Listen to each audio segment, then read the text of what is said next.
So the first and the biggest thing we should do is toss away this notion that careers or success looks just one way. You can be successful at 55. Until 55, you could just be towing the line and living the life of a formula that has been prescribed to you by society or your parents or your friends or peers. Just because you didn't know better doesn't mean that you're unsuccessful. Right? Yeah. But in today's day and age, I think there is a moral responsibility, Payal. And the moral responsibility comes purely because of the access to infinite knowledge on the internet.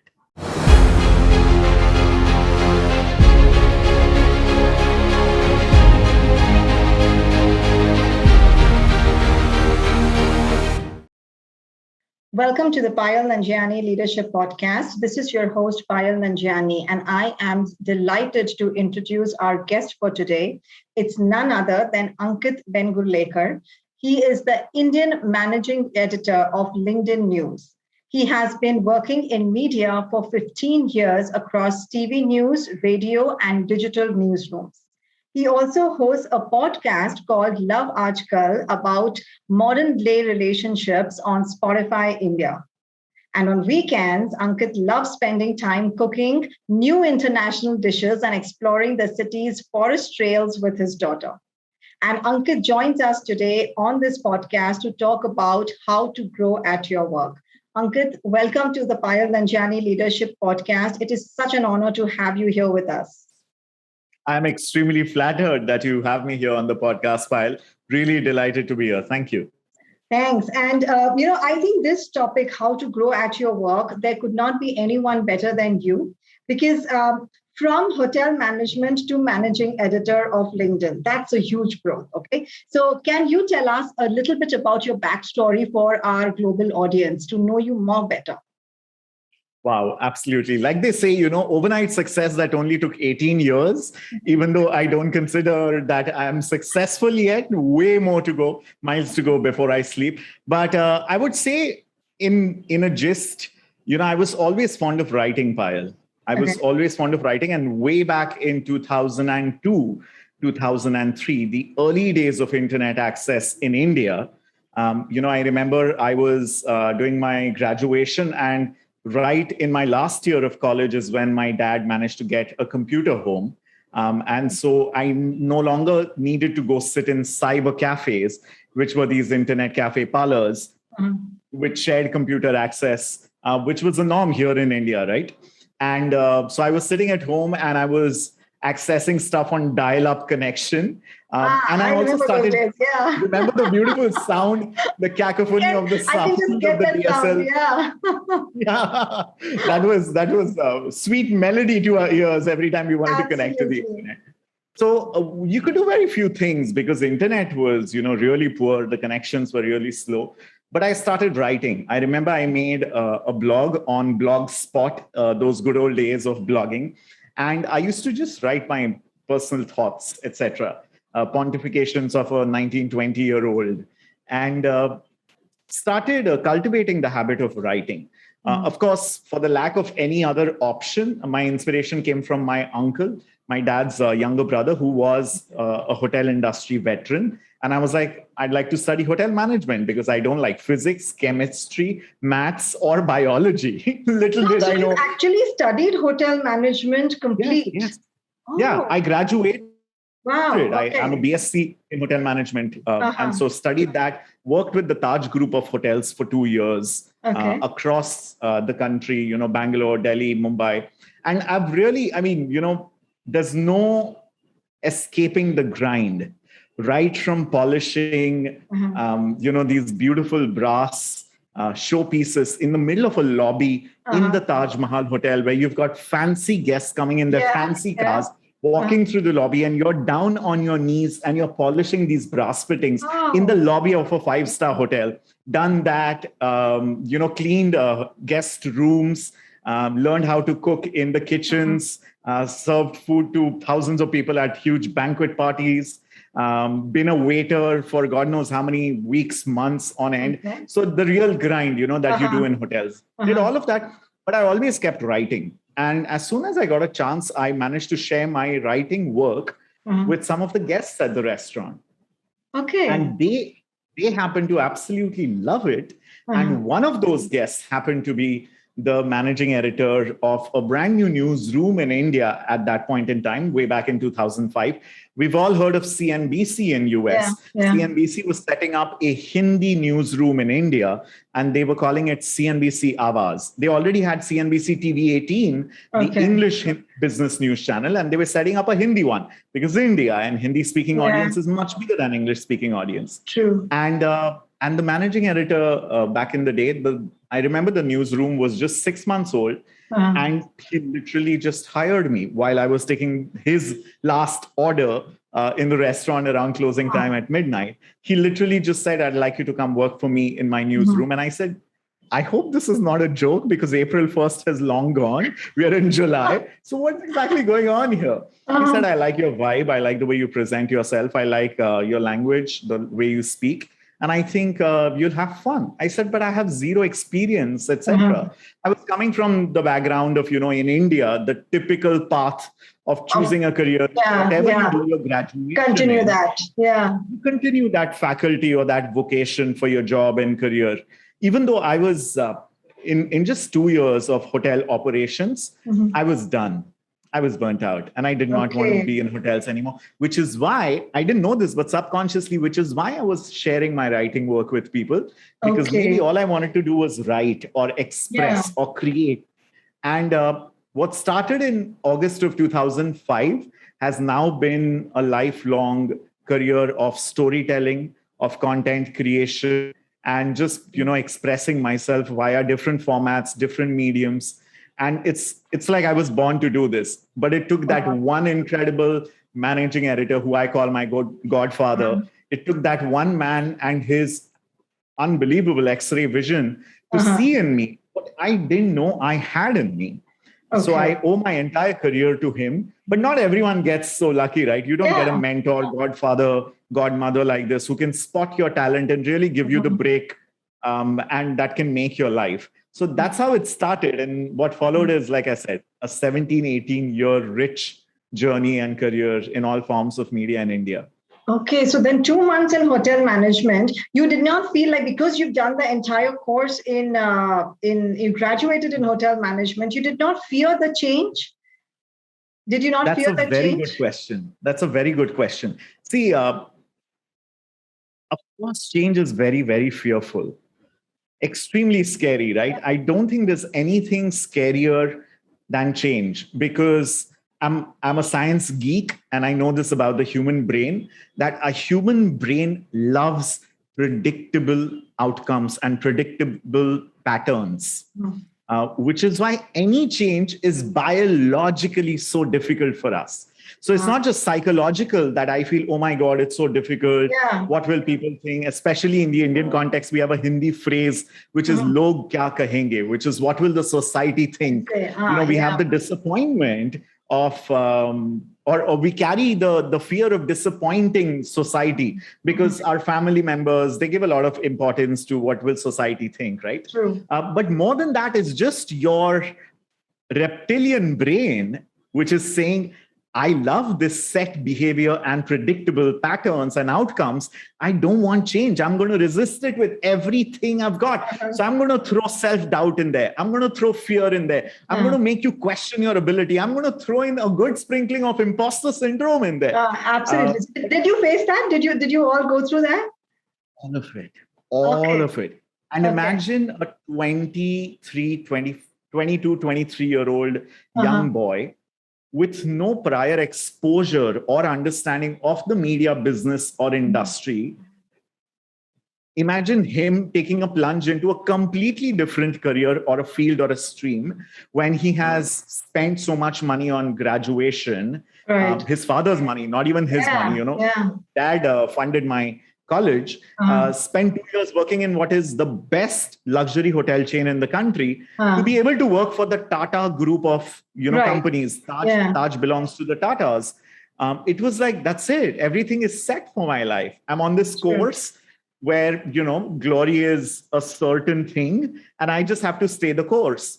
But I think the most important thing was this unquestionably loud voice from within me, from my gut, from my subconscious, which said, you need to express, you need to put your voice out there. And your current setup is stifling your voice and creative expression. There was just no outlet for it.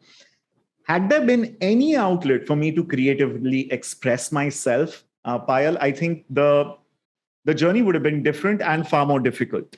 Okay. But fortunately, there was no outlet for me to express myself. Okay.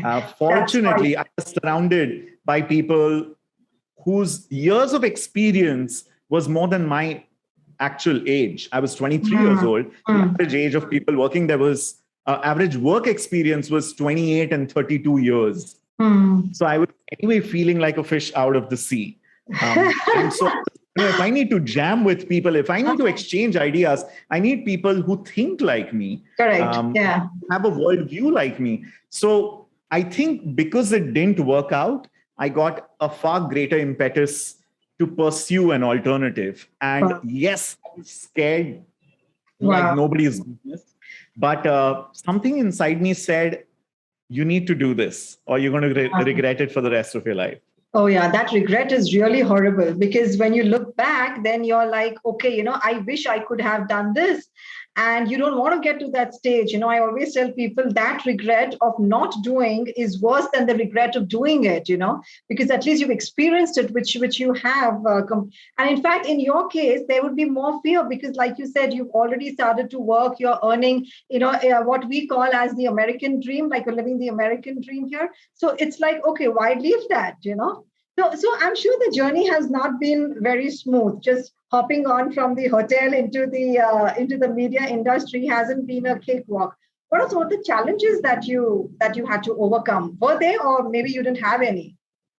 No, of course, everyone has challenges. Everybody, no matter who they are. But I think the challenges in my case were very real. Every single day for the first 12 odd months, I am thrown into a newsroom. I don't know the ABCs of a newsroom. I don't know any of the jargon, and people all around me are well versed in the jargon and all the operating terms that are required, right? Like, no, I had no idea what a byte is. A byte is a normal word, but what is a sound byte or what is a video byte? People were using the word tic-tac. I had no idea what a tic-tac was. Tic-tac is typically an interview discussion, or a disco, which is short for a discussion. And every single day, you have so many terms thrown all around you. So, of course, there was a massive learning curve. I essentially learned in the first 6 months on the job what students spend 3 or 4 years in college learning about media and working in newsrooms, etc. And I didn't just have to learn, I had to perform and deliver as well. Okay. I remember in about 5 months, within 5 months of being in the job, there was a story that had broken. The Food and Drug Administration in Mumbai had done a huge raid over one of the big wholesale markets. And I remember that story so vividly because it was my life's first video story that I did. The toffees that come, these really popular toffees, candies, chocolates, etc. Yeah, okay. These toffees were labeled as vegetarian with the green mark on it. But one of the main components in the candy or the toffee making was gelatin, which obviously has beef parts in it. Yeah. So it's not vegetarian. And that was a huge raid that the Indian sort of food and, drug authority had done. So I was reporting on that story from Crawford Market, the biggest wholesale market in Mumbai, etc. I had to go interview the commissioner of FDA. I wish it was any different. Actually, I don't. But everything that I did just fit in place one after the other. My first, it's called a PTC, a piece to camera. When you have a boom mic in your hand, you're talking to the camera. My first PTC file was a complete one-take PTC. Wow. And the camera person was like, do you want to take one more for safety? Journalists will be very used to this word. Do you want to take a safety take? And I was like, I don't need to. If you need to find any technical glitch, you can let me know. So from there, I was so comfortable in front of the camera. The one thing that gives people the heebie-jeebies, it's nice. I was extremely comfortable in front of the camera. So I played on my strengths, that my comfort of speaking to the camera, of telling stories, making strangers comfortable, getting their stories out and telling a compelling story, keeping the audience in mind. Those were my strengths. My challenges were understanding the ABCs of the media business and the newsroom. But I was absolutely shameless in asking for help. Oh, I that's had zero ego. And that is something that I have maintained throughout my life. No ego. Because if I don't ask, I am at a loss. But if But I people, ask, Ankit, I'm going to just stop you here one sec. Okay, I will put you in here because you said a fantastic thing. You shamelessly go ahead and you ask, and that's something people don't do. They feel, no, why do I ask? My boss may feel I do not know it, or my boss may feel I'm so stupid. I don't even know what to do, and he's hired me. So they want to show that perfectionist, And here you are saying that, okay, you know what, Payal, I would go and ask. So, how would you encourage the listeners that go and ask? Don't feel, don't have that ego, like you said. I love that statement, and that's why I wanted to really focus on it. I understand. I think this will require some dialing back and rewinding, because these things otherwise are just empty words of advice, right? Don't have an ego. But how does one not cultivate an ego? An ego is essentially a good thing, right? It's when the negative manifestation comes of an ego, that's when it starts hurting you and other people around you. So ego is essentially your mind looking after yourself and keeping your well-being front and center. So, you're not getting thrown around or tossed around. But this has a slight spiritual precursor. At the age of 16, I did my yoga teacher's training course, where I was exposed to the 8 precepts of Ashtanga Yoga. Ashtanga is 8, and there are 8 principles of Ashtanga Yoga. And I'm not sure how many people know it, because today everything has just become so physical and visual. But in yoga, the yogasanas, or the exercises, are literally 20 or 30% of yoga. 70% of yoga is spirituality. And it's essentially just learning how to live a balanced life with equilibrium. The physical form is in focus, so your spiritual form can grow. You do yogasana, so your physical defilements are kept at bay, so your spiritual mind can progress, right? Unfortunately, today yoga has become yogasanas. It's a rather sort of unfortunate thing that has happened, right? So obviously, I focused a lot on the theory, the spiritual part of it. In addition to this, at the age of 20, I was exposed, all thanks to my parents, I was exposed to a form of meditation called Vipassana meditation, which is the Goenka Guruji school of meditation, essentially the technique of meditation that Gautam Buddha, in a way, unveiled or invented, which is how he attained nirvana, and mukti in life. So with the background of yoga and Vipassana, at a very tender age of 16, 18, 20, concepts and training yourself on how to detach yourself from situations, or how to not let the ego take over your thinking, it started very young. So I only have my parents to thank for exposing me to those things, because I cannot imagine what a nervous wreck I would have been had I not been given this backing or buffer of this spiritual training from yoga and Vipassana. So also the other thing came when you said that, people are so wary that my boss may think less of me, which is why I don't ask questions. Well, fortunately, here my boss already knew that I don't know anything at all. My boss hired me despite me not knowing anything. So anything from here was only going up in one direction, and which was up. So I was like, I have nothing to lose. My boss already knows that I don't know anything, and he still has me in the newsroom. So I should be shameless and ask for help. But you said you have nothing to lose. People fear they would lose their job, they would lose their position and title. Did you not feel, as it is, you had already hopped, leaving the hotel management sector and now into the media? And now, if something would go wrong, where are you going to go? I mean, which field? Did that not come and play in your mind?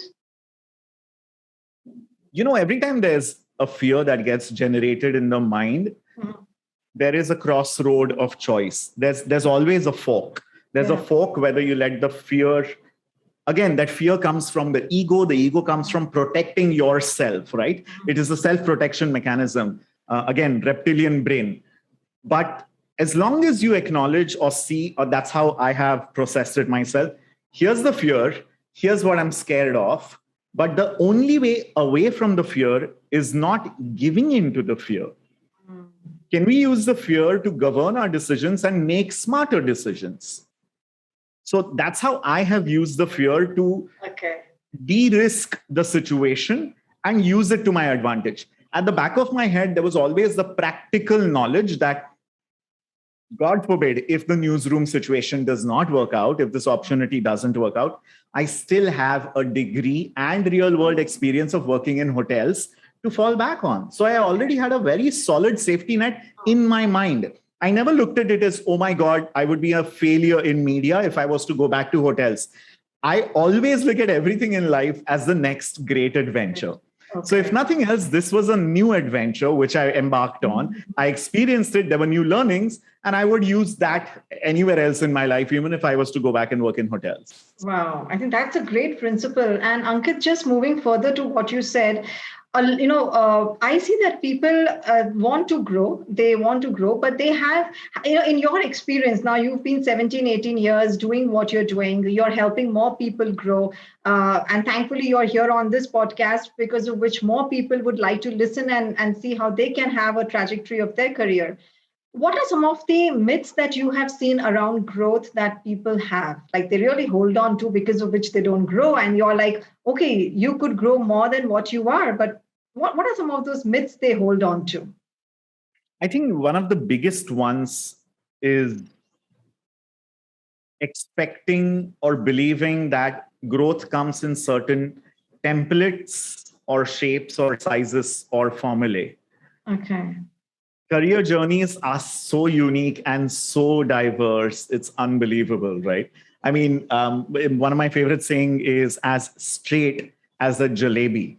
And jalebi is an Indian sweet, which is round and concentric and then all wiggly and zigzag. And it's not straight at all. So it's an irony, as straight as a jalebi. That's how careers are these days. So I think the first thing we need to do, and especially in the Indian context, is we need to discard the notion of what we think a successful career looks like. Okay. A predefined concept that we have. Yes, because unfortunately, and it's very difficult to do that, Payal. Yeah. It's very difficult because you have spent 21 to 23, depending on how much you've studied, anything between 20 to 25 years, you have spent completely dissolving your unique, authentic self. 25 years spent in dissolving your uniqueness. And now suddenly you're supposed to embrace it. It's very difficult. How do you identify something that you have made invisible? It's only gone on the back burner. It hasn't disappeared. Okay. And we have been forced to put it on the back burner because the education system does not value uniqueness, at least not here in India. Things are changing, but very slowly. So the first and the biggest thing we should do is toss away this notion that careers or success looks just one way. You can be successful at 55. Until 55, you could just be towing the line and living the life of a formula that has been prescribed to you by society or your parents or your friends or peers. Just because you didn't know better doesn't mean that you're unsuccessful. Right? Yeah. But in today's day and age, I think there is a moral responsibility, Payal. And the moral responsibility comes purely because of the access to infinite knowledge on the internet. Okay. We did not have that. Yeah. When I was leaving the hotel management job and I was diving straight into media, I couldn't just log on to the internet or YouTube and watch YouTubers and hear from people, what does a career in media entail? Right. There was no learning from anywhere else. Yeah. Yeah. The P2P, peer-to-peer learning was absent then because we would still go back to books for everything, right? Yeah. So I think today there's a moral responsibility for anybody who's getting into the workforce from education it's your moral responsibility to read as much, to watch as much, to listen to podcasts such as yours, to really open your own worldview, right? And then you craft the course that you want to. Now, I understand that comes across as a very privileged statement because the ground realities in your situation may be completely different depending on your context, especially in India, depending on the place you're born in, the city you're born in. Access is defined by that. The language that you speak, the class, the caste that you're born in. All these are just genetic lotteries. But these lotteries define or decide your access at the start, right? So you have to work maybe doubly as hard as the other person. Like in India, for example, Savarna, typical, upper caste people have lesser of a struggle versus people from, the marginalized classes and castes in India. It's 2021, but these ground realities are very, very real, right? They still define access. Like it is in America, for example. African Americans have to struggle doubly as hard, or women of color have to struggle doubly as hard as the average American white male, just to get the same amount of access or opportunity. So but that doesn't limit the growth, right? That doesn't limit someone's growth. Never. You can still grow and achieve what you have to achieve. Yes. So that's all I'm saying. We have a moral responsibility because we now have access to all the information and knowledge that humanity has ever produced right on our fingertips. Correct. Right? Yes, absolutely. So that's a moral responsibility. Number one, notion that careers don't look the same. They can take shape absolutely anywhere. Number two is the youngest you are, the younger you are, that's the only time you can take the biggest risks. Yeah. I didn't know I was doing this, Payal. I didn't even have the vocabulary for it. But now in hindsight, I can tell why I was relatively reckless throwing away my hotel management career and diving into media with no experience. Because I was young. My risk appetite was the highest ever. I had no liabilities. Correct. Yeah. Okay. And if I'm not going to play to my risk appetite when I can risk everything and then some, what is the worst that would happen? I can always fall back and go back to dad and say, Dad, I failed. Can you please help me monetarily for a bit? I was still living with my parents, as is the norm in India. Well into our 20s, we still live with our parents. Yeah, I've heard that. I didn't have to take care of rent or anything like that. Food was on the table. And I could always fall back and tell my dad, listen, I need some help. Not everyone has that kind of access. Now, if you have that kind of privilege, what are you willing to put at stake? That's a God's honest truth that you have spoken, Ankit. God's honest truth that you said, that it is in some years of your life where you will be free to take risks. And then you're with responsibilities. And, I think very few people really admit that look, all of this does matter in one's life. All these characteristics that you have mentioned, I think that's really so important, Ankit, like you said. So from where do you get your creative ideas from, and how is it that you encourage your teams to be the same? Because see, if, as a leader, you are creative, you definitely want your teams also. You don't want to leave them behind. So how do you encourage them also to be creative and to come out with ideas just like you? Well, I definitely don't expect or urge people to come out with ideas just like me. I expect and urge them to come out with ideas much better than mine. Much better than mine. And I think creating a culture of creativity involves creating a culture of trust. Because people are at their creative best when they know they can take a fall and their manager or their team leader has got their back. As long as people are comfortable failing, their best ideas will keep coming ahead. Okay. So do you create a culture of failure? I'm going to just hold you on that. Do you create a culture of failure? Yes. Okay. By failing myself and admitting to my own failure in front of my team. In fact, there's a slight thing that I do in my teams, in all the teams that I've managed. I actually reward failure. Okay.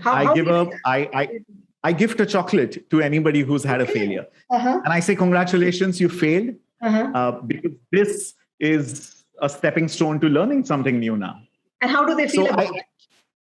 They are completely bamboozled that Okay. what's up with this guy? Why is he giving me why is he gifting me a chocolate? Yeah, Even is though it my way out? yeah, is this some passive aggressive stuff that he's going to come back at me later and, he's going to take revenge? Okay. But no, I was fortunate enough. I'm just paying it forward. I'm just paying it forward. People were so incredibly patient and forgiving with me when I was so young and naive and I made so many mistakes.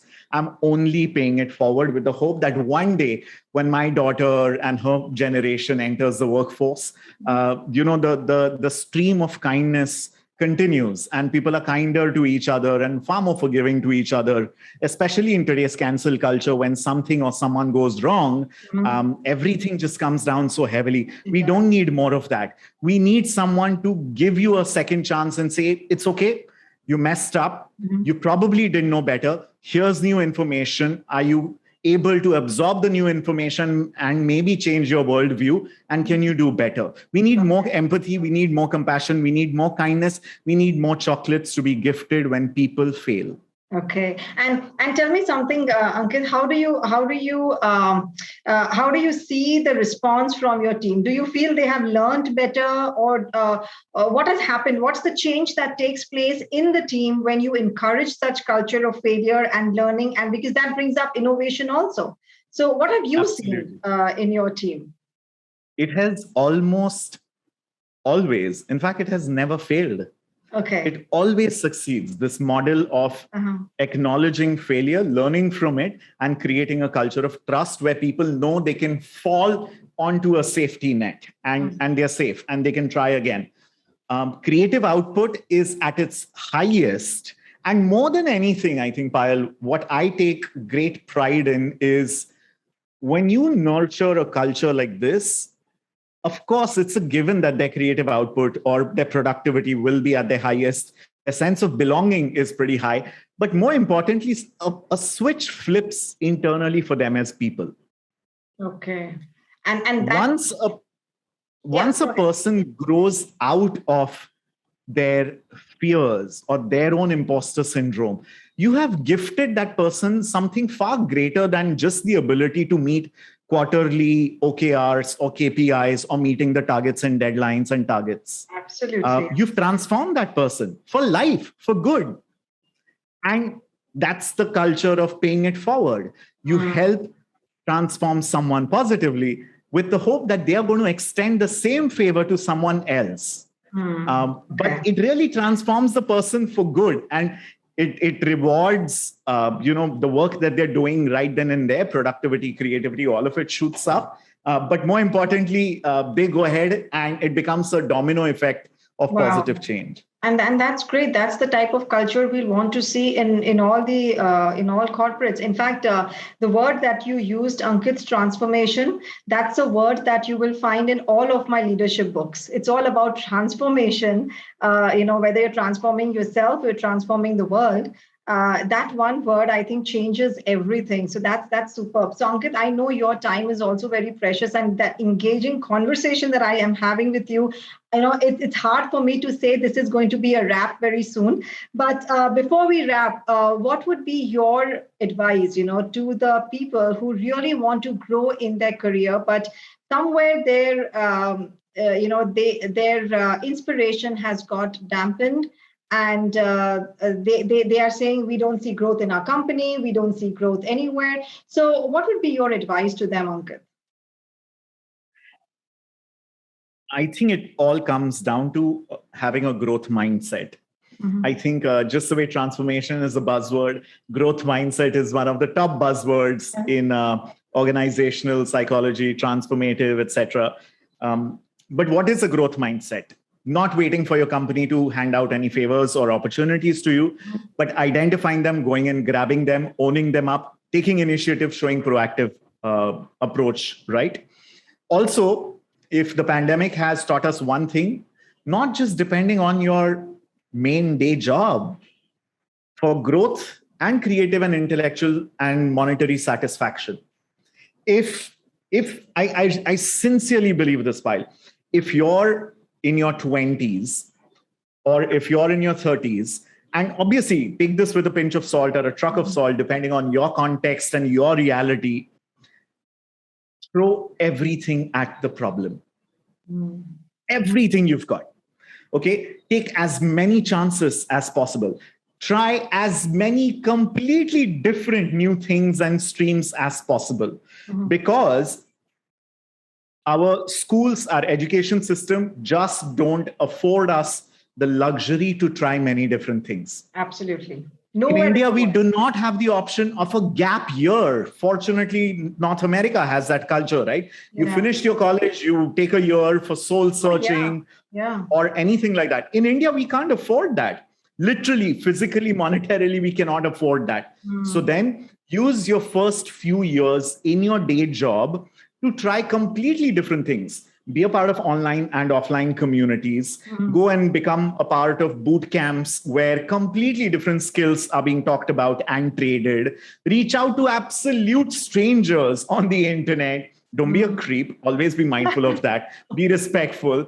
But reach out to people from different fields just to understand that, hey, what do you do? You know, as a managing editor of LinkedIn, one of my favorite things to do, Payal, is I reach out to absolute strangers, at least 2 or 3 strangers every single week.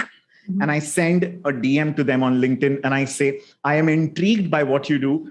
Would you mind giving me 30 minutes of your time and just taking me through your industry, your sector, your life journey? What are the skills that took you where you are? And what do you think is the future of your sector? And because I don't know everything. Do you get a response? I've been working at LinkedIn for 10 months now, and I've met with at least 50 people doing this. Wow. And it is the most amazing thing. Unbelievable. Wow. That's superb. Something which many would not do it. So I think you have really opened the gates and the mind for so many of us, Ankit, in this domino. Wow. No, but really, Payal, I mean, there's so much out there. And frankly, to me, I'm slightly biased. I think the human library is much better than a book library. And human library is what? Just sending a DM to an absolute stranger and saying, I would love to read a few pages from your life's book.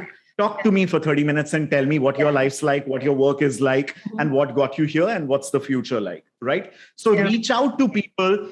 You will be surprised at how glad people are to help you out. True. All you have to do is send that message. And the biggest thing, which I think this generation struggles with is a lot, don't just keep thinking and making vision boards and writing in journals. Act. Oh, yeah. Send that DM. Action. If there's one word you want to inculcate and imbibe in your life, it is action and nothing else. Act on it. True. And isn't that how you and I met, Ankit, also? So I think that speaks volumes about what you're saying is so true.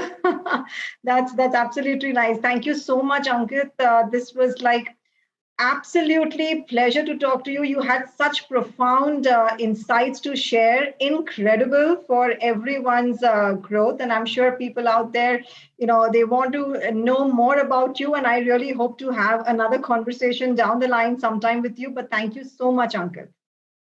I really appreciate you having me. The fact that I'm sitting here and I'm giving life advice was unthinkable and unimaginable for a 22-year-old boy studying hotel management and washing and cleaning toilets and making beds in hotel rooms. But that's the beauty of giving it your all and not being afraid to fail and shamelessly asking for help. Just be completely shameless about asking for help. And one day you will be interviewed by Payal Nanjiani on her incredible podcast. Love that, Ankit. So thank you so much. And and in the start, you mentioned that, you're the one who saw you at Taj. He liked your vibe. I can definitely support that. Your vibes are very contagious. So really appreciate that. Thank you, Payal. Really nice. So once again, this is for our audience. Thank you so much for joining us at the PAYAL NANJIANI Leadership Podcast. Until we meet again, this is Ankit Vengurlekar and PAYAL NANJIANI signing off for this time. Bye-bye. Thank you.